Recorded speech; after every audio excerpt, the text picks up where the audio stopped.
በሀገራችን ኢትዮጵያ እየተስተዋለ ካለው ፈጣን የኢኮኖሚ እድገት፣ የከተሞች መስፋፋትና የህዝብ ቁጥር መጨመር አኳያ ለመኖሪያ ቤቶች፣ ለንግድና ለኢንዱስትሪው ዘርፍ የሚውሉ ህንፃዎች ተፈላጊነት በእጅጉ ጨምሯል።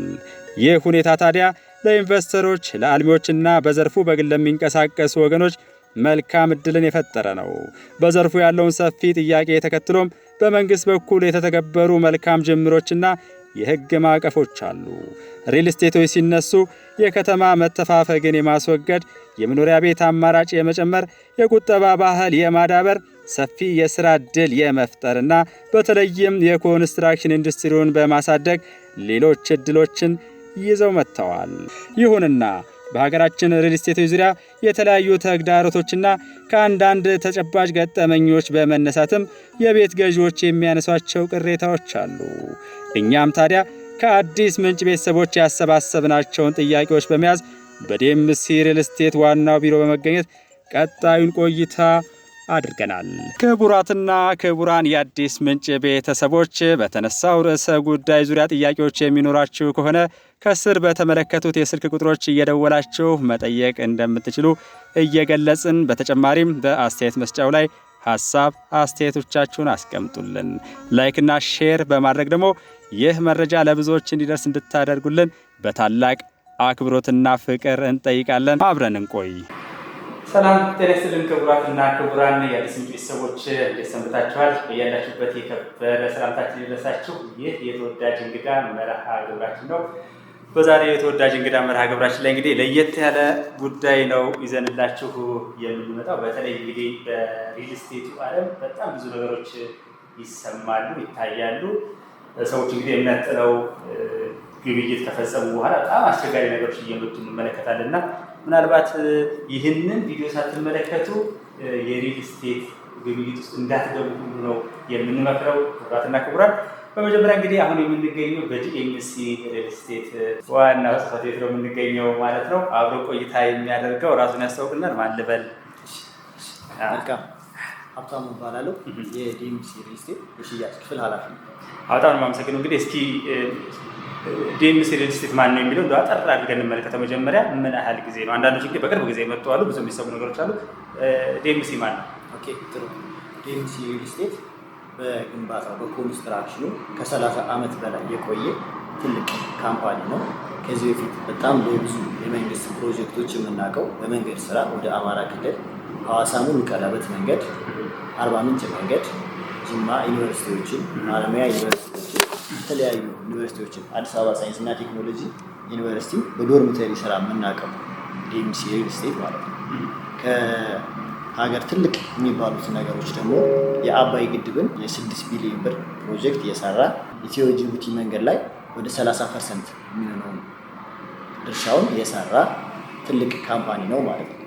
ወደ 7 ሲስተር ካምፓኒዎችን ይዞ እየሰራ ያለ ካምፓኒ ነው። የቡና ኢምፖርት ኤክስፖርት ላይ ይሰራል። ሚልክ ኤንድ ሃኒ ኢንተርናሽናል የሆነ ካፌ ያለው። ማርብሎች ላይ ይሰራል። ዲኤምሲ ማርብል የምታውቋቸው ምናልባት እነዚህ ነገሮች ላይ ይሰራል። ዲኤምሲ ፋውንዴሽን ለሌሎች ድርጅቶችም ፋውንዴሽን ስራ ይሰራል እና የማሽን ኪራዮችን ላይ ይሰራል ማለት ነው። አሁን ረሰንት ላይ አክቲቭ ይዟቸው ያለ የመንግስት ፕሮጀክቶችም አሉ። ነቀምትን ኤርፖርት ዲኤምሲ ሪል ስቴት እየሰራ እና ወደ አማራ ክልል ደግሞ ትላልቅ መንገዶችን አሁን ላይ በኮንስትራክሽን ላይ ይገኛል። ከኮሊደር ልማቱ ጋር ተያይዘው ራሱ ከዚህ አሁን ስትገቡ ያያችሁት በእኛ ግቢ ያለውን የኮሊደር ልማት ከመንግስት ፕሮጀክቱን ወስዶ ራሱ ዲኤምሲ ሪል ስቴት እየሰራ ይገኛል። እንግዲህ በጣም ከልብ ነው የማመሰግነው። ሀሳቦቹ እንደሚያቸው ከሚል ነው የሚነሱ ነገሮች አሉ። እውነቱን ለመናገር ሪል ስቴቶች ሲባል ሰዎች አምነው ነው፣ ብዙ ግንዛቤውም ያን ያህል የለም። አዲስም ይመስለኛል እንግዲህ ለሀገራችንም እየተዋወቁ ካሉ አንዱ የሪል ስቴት ግንባታ ይመስለኛል እና አንደኛ ቦታው ሳይገኝ ገንዘብ የመሰብሰብ ነገሮች አሉ። እንዲሁም ደግሞ የማስረከቢያ ዴሊቨሪ ታይም የሚባለውን በተመለከተም ማስታወቂያዎች ላይ ተመልክተን ከሆነ በ6 ወር እናስረክባለን፣ በአመት ተኩል እናስረክባለን ይባላል። ነገር ግን መሬት ላይ ሲወረድ እነዚህ ሁሉ ነገሮች የሉምና እናንተ ጋር ያለው ነገር ምንድን ነው? እሱ ላይ እንዳልከው ነው። መሬት ሳይረከቡ ሪል ስቴት ገንዘብ የተሰበሰቡ አሉ፣ ከዚህ በፊት አሉ። እሱን መንግስትን በጥሩ ሁኔታ ሰርቶበት አዲስ ረቂቅ አዋጅን አውጥቶ እያንዳንዱ ሪል ስቴቶች ለመሸጥ የመሬት ሊዝ የባለ ንብረትነት ሊኖራቸው ይገባል፣ የግንባታ ፍቃድ ሊኖራቸው ይገባል ብሎ ያወጣው ህግ አለ። ያን ህግ ያማከለ ነው ወይ ብሎ መጠየቅ ግዴታ ነው። አሁን ዴምሲ ሪል ስቴት ያን ህግ ያማከለ ነው። የራሱ መሬት ላይ በራሱ ግንባታ ፍቃድ እየሰራ ያለ ካምፓኒ ስለሆነ ማለት ነው። እነሱን ነገሮች ያሟላሉ የሚለውን ነገር መጠየቅ።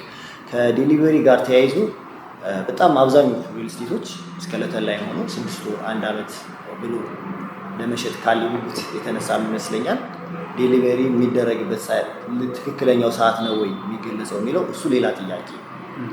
እኛ ጋር አሁን በአልሙኒየም ፎርምወርክ ቴክኖሎጂ ይባላል። አዲስ ከውጭ ሀገር ያስመጣነው ቴክኖሎጂ ሜቢ ይህንን ኢትዮጵያ ላይ 2 ድርጅቶች ብቻ ነው የሚጠቀሙት። እኛ በግለሰብ ደረጃ አልሙኒየም ፎርምወርክ ቴክኖሎጂ የሚጠቀመው የመጀመሪያው ሪል ስቴት ዴምሲ ሪል ስቴት ከ$1 ቢሊዮን በላይ አልሙኒየም ፎርምወርክ የገባው ማለት ነው። በዚህ ደረጃ አቅሙም ያስፈልጋል በዚህ ለመስራት። አንድ ፍሎር በ7 ቀን መስራት የሚችል ቴክኖሎጂ ነው። አልሙኒየም ፎርምወርክ ቴክኖሎጂ ራሱ ነው የሚያጣብቀው፣ ራሱ ነው ሁሉ ነገር የሚያደርገው። እንደ ድሮ ኮንቬንሽናል ወይ አይደለም።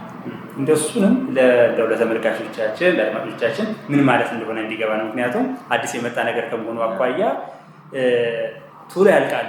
አሁን ስንመለከት ቶሎ ፍጥነትም ይኖራል እና ሰዎች ደግሞ ቆይቶ የሚሰራ ነገር ነው ጥራት ያለው የሚመስለን እንደዛ ስለሚታሰብ ይሄ ኮንቬንሽናል የሚባል ቀደም ሲል የነበረው በሲሚንቶ በኮንክሪት በምናምን እና የአሁኑ ልዩነቱ ምንድን ነው? እሱ የተሻለ የሚያደርገው ነገር ምንድን ነው? ምን አዲስ ነገር ነው ያመጣችው? እሱ ነገር አሁን ያለው ልዩነት እሱ ጋር የሚፈጠረው የድሮ በኮለኖች ነው። አሁን የህንፃ ሲሰራ ፎርሱን የሚሸከሙት መሀል ላይ ያሉት ኮለኖች ናቸው። መሀል ላይ አልፎ የሚሰሩት ኮለኖች ናቸው። ይህ አልሙኒየም ፎርምወርክ ቴክኖሎጂ ሲሆን ሼሮል ይባላል። ሼሮሉ የሚገባው ሙሉ ግድግዳው ላይ ይታሰር እና C14 ኮንክሪት የድልድይ ላይ የሚሞላው ኮንክሪት የድልድይን ስትሪንግዞች እናውቃቸዋለን። ያ ኮንክሪት ነው የሚሞላው የእንትኑ ላይ ማለት ነው።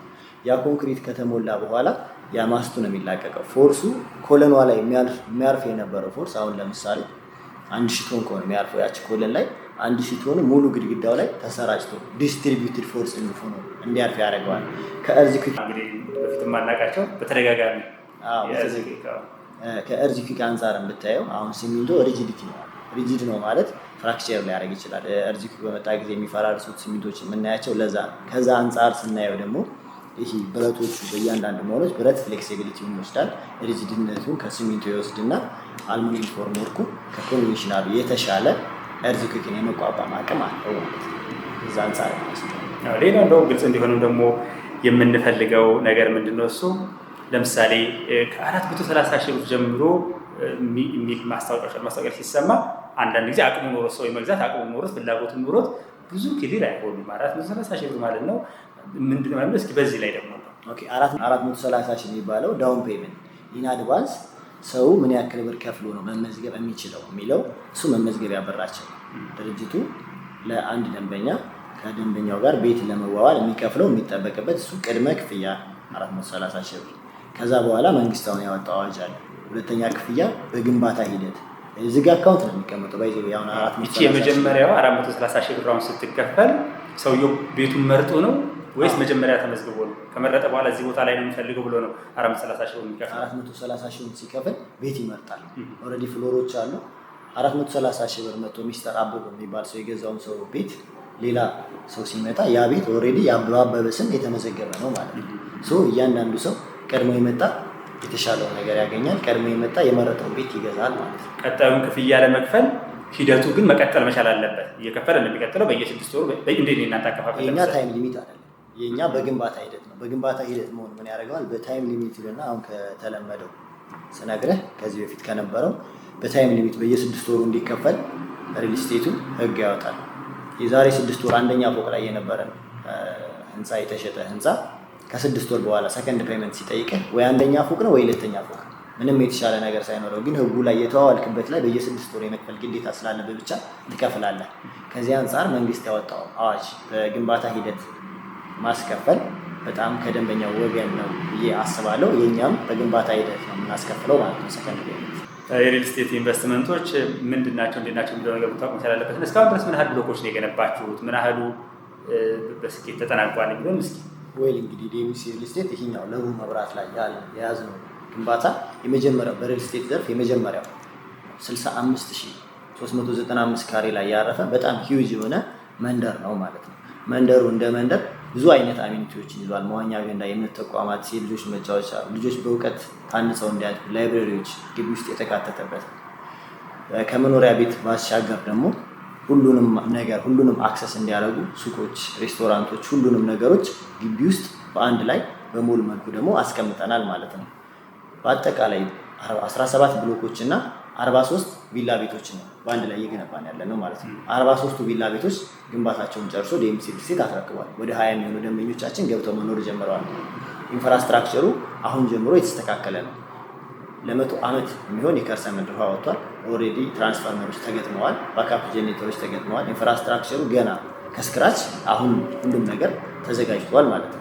ሌላው እንግዲህ ከባንክ ጋር በተያያዘ ስላሉት ነገሮችም በምን መልኩ ነው ከባንክ ጋር ያለው ነገር ያዘው? እናንተ ናችሁ የምታመቻቹት? ያንን የተወሰነ ፐርሰንት ከተከፈለ በኋላ ድርጅቱ 40% በፕሮግረስ ደንበኛ ከከፈለ በኋላ 40/60 የመጀመሪያችን ማለት ነው። 60% አንድ ደንበኛ ከባንክ ጋር እያያዝልኝ ብሎ ደብዳቤ አስገብቶ 8% ቅድመ ክፍያ ማለት ነው። ቅድም 430 ሺህ ብር ስንል የነበረው እንደከፈለ ደብዳቤው ኦልሬዲ ድርጅቱ ስታምፕ ያለበት ደብዳቤ 60%ን ድርጅቱ በራሱ ቤት በሚገዛው ቤት 60%ን እንደሚያያይዝለት ፕሮሚሲንግ ሌተር ይዞ መሄድ ይችላል ማለት ነው። ይህ ነገር አለ።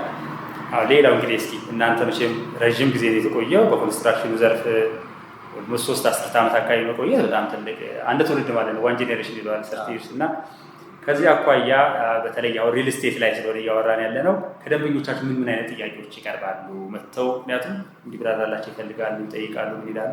የተለያየ ኤክስፔሪየንስም ስላለ እና ምን አይነት ጥያቄዎች ይቀርቡላቸዋል? ደንበኛዎች ባድ ኤክስፔሪየንስ ሊኖራቸው ይችላል፣ ጉድ ኤክስፔሪየንስ ሊኖራቸው ይችላል። ሪል ስቴት አዋጭ ቢዝነስ ነው። ቢዝነስ ነው፣ አዋጭ ቢዝነስ ነው። ምክንያቱም ቤት እንደመግዛት በዚህ ሰዓት ቤት እየጨመረ እየሄደ ያለ ነው። ሰው ፍራስትሬት የሚያደርገው ከዴሊቨሪ ታይም ጋር ተያይዞ፣ ከትረስት ጋር ተያይዞ፣ ከአማራጭ አንጻር ከነዚህ አንጻር ነው እንጂ ሪል ስቴት ሁሉም ሰው ቤት መሰረታዊ ነገር፣ ሶስቱ መሰረታዊ ነገሮች ውስጥ አንዱ መጠለያ። ሁሉም ሰው ቤት መግዛት ይፈልጋል። ግን የመግዛት ሲያስብ እነዚህ አሁን ቅድም የጠቀስኩት ነገሮች ትረስት አለ፣ ካምፓኒ ትረስት እንደነገርኳችሁ ዲኤምሲ ሪል ስቴት ያሉ 3 አስርት ዓመታት ኮንስትራክሽን ላይ የቀረ ከመንግስት በጣም ብዙ ፕሮጀክቶችን ተቀብሎ የሚሰራ በመንግስት ደረጃ አሜኒታ ያለው ካምፓኒ ነው ማለት ነው። ከአማራጭ አንጻር 43 አይነት ዲዛይኖች አሉ። ከስቱዲዮ እስከ ባለ 4 መኝታ ስቱዲዮ፣ ባለ 1 መኝታ፣ ባለ 2 መኝታ፣ ባለ 3 መኝታ፣ ባለ 4 መኝታ እና ሌላ ደግሞ 43 የካሬ አማራጮች። ለምሳሌ አንድ ሰው 100 ካሬ አፎርድ ማድረግ ይችላል። 4 መኝታም ሆኖ የካሬ እንትኑ ከፍና ዝቅ ሊል ይችላል። ተመሳሳይ አሁን 5 ምርጫዎች አሉ። ከስቱዲዮ እስከ ባለ 4 መኝታ አሉ። እነዚህ እያንዳንዶቹ ደግሞ የተለያየ የካሬ አማራጮች አሏቸው ማለት። ከአማራጭ አንጻር ዲኤምሲ ሪል ስቴት ይዞ መጥቷል። ከትረስት አንጻር ዲኤምሲ ሪል ስቴት እንደነገርኩ ነው ማለት ነው። ከዴሊቨሪ አንጻር ደግሞ ሌላ አንድ ኢሹ ነው። ከዴሊቨሪ አንጻር በአልሙኒየም ፎርምወርክ ቴክኖሎጂ ከኮሪያ እና ከቱርክ ነው የመጣው። የሚገርመው የእኛ ቤት ዲዛይኖች ባሳይህ ታይፒካል ቤት ዲዛይን ነው ያላቸው። ለአልሙኒየም ፎርምወርኩ የሚመቸው ዲዛይኑ ከውጭ ሀገር ነው ዲዛይኑ የሚመጣው። አልሙኒየሙ ውጭ ሀገር ነው፣ ኮሪያ ቱርክ ነው በብዛት የሚሰሩበት። ከዛ ነው የቤት ዲዛይናችን የመጣው ማለት ነው። የቤት ዲዛይናችን 3 ክፍሎች አሉት። ሰርቪስ ኳርተር፣ ፕራይቬት እና ሰሚ ፕራይቬት ተብሎ ይከፈላል። ታይፒካል ፍሎር ፕላን ነው እንኳን የምናየው ማለት ነው። ልክ መጀመሪያ እንደገባን ሜድሷን ከነመታጠቢያ ቤቷ እና ላውንደሪ ስቶር እናገኛለን ማለት ነው። ወደ ፕራይቬቱ ፓርት ስንሄድ መኝታ ቤቶቻችን ፕራይቬት ብለን ነው የምናያቸው። ማንም ሰው ውጭ ላይ ሆኖ አክሰስ አያደርጋቸውም። እንግዳ ቢገባ ቤት ገብቶና እነሱ ያሉበትን ቦታ ማየት አይችልም ማለት ነው። ፕራይቬት አድርገን ይሰራል። ሳሎኑ ደግሞ ሰሚ ፕራይቬት ነው ስንል በውጭ የሚያልፍ በኮሪደር የሚያልፍ ጎረቤታችን እንኳን ሳሎናችን ማየት አይችልም። ፕራይቬት ነው። ቤት የገባ ሰው ነው ሳሎኑን አክሰስ ማድረግ የሚችለው። እነዚህ ነገሮች ዲዛይኖች የሚመጡ ከውጭ ነው እንደነገርኩ። ለ2 ዓመት ያክል በጀርመን፣ በቻይና፣ በኮሪያ፣ በቱርክ እና በዱባይ ጥናት ከተደረገ በኋላ ነው ፕሮጀክቱ የተጀመረው ማለት ነው። ሌላው እንግዲህ የመጨረሻ ጥያቄ ዲስካውንቶች እንሰማለን አንዳንድ ጊዜ እና ሰዎች አያምኑም እንደዚህ አይነት ነገሮችን። ለምሳሌ ለዚህ ጊዜ ከበዓል ጋር በተያያዘ ሊሆን ይችላል ይሄን ያህል ፐርሰንት ቅናሽ አለ እንዳያመልጣችሁ ነው የሚል ነገር አለና የእውነት ናቸው ወይ? በመልኩ ዲስካውንቶች የእውነት ናቸው። ዲስካውንቶች የእውነት ናቸው። አሁን በብዙ ጊዜ ዲስካውንቶች የሚወጡት ከበዓል ጋር ተያይዘው የሚወጡ ዲስካውንቶች ደግሞ በዓል ላይ ቤት ሰው ቁጭ በሚልበት ጊዜ ቤት የመግዛት ወረፋው ላይ የመሆን እድል አለው። ያ ካለፈ በኋላ እድሉ አልፏል ማለት ነው። እድሉ አልፏል ማለት ነው። በዛን ጊዜ ደግሞ ቶሎ ተጠቃሚውን ዲስካውንት እንዲጠቀም እናደርጋለን ማለት ነው። በጣም ከልቤ ነው የማመሰግነው። እንግዲህ በእኔ በኩል ያሉት ጥያቄዎች እነዚህ ናቸው። ወደፊት ከአድማጭ ተመልካቾቻችን የሚመጡ ጥያቄዎችን ተከትሎ ተጨማሪ ማብራሪያዎችን እናገኛለን ብዬ ተስፋ አደርጋለሁ። እና እንግዲህ በመጨረሻ ደግሞ እንደው መጨመር የምትፈልጉት የቀራለ የምትሉት እንዲሁም ደግሞ ለአዲስ ምንጭ ቤተሰቦች ያመቻቻችሁት እድል ካለ በዚህ አጋጣሚ እንግዲህ ተራራውን አቋርጠን የመጣ ነው እና ምን የምትሉ ነገር አላቸው? በአዲስ ምንጭ ዩቲዩብ ቻናል ተከታትለው ለአዲስ ምንጭ ቤተሰቦች ከዴምስ ሪል ስቴት ለ10 ደንበኞች እስከ 30% ድረስ የሚደርስ ቅናሽ ተዘጋጅቶላችኋል። በጣም ከልብ ነው የምናመሰግነው። ክቡራትና ክቡራን እንግዲህ የዛሬው የተወዳጅ እንግዳ መርሃ ግብራችን ትንሽ ለየት ያለ ቅርጽ ያለው ሌላውም የማጥራት ጉዳይ ስለነበር ነው። አንዳንድ ጊዜ ማስታወቂያዎችን የሚከታተሉ ወዳጆች ይሄ ነገር እውነት ነው ወይ ብዙ ቅሬታዎች ይነሳል በተለያዩ ቦታዎች ላይ ማለት ነው። ዲኤምሲ ላይ ነገር እስካሁን አልሰማንም። እኛም ከዲኤምሲ ጋር እየሰራን ያለ ነው የራሳችንን ጥናት ካደረግን በኋላ ይህን ለማጥራት ያደረግነው ቆይታ ነው። ጥያቄዎች፣ ሀሳቦች ካሏቸው በአስተያየት መስጫው ላይ ከስር ታስቀምጡን በአክብሮት እንጠይቃለን። ሰላም።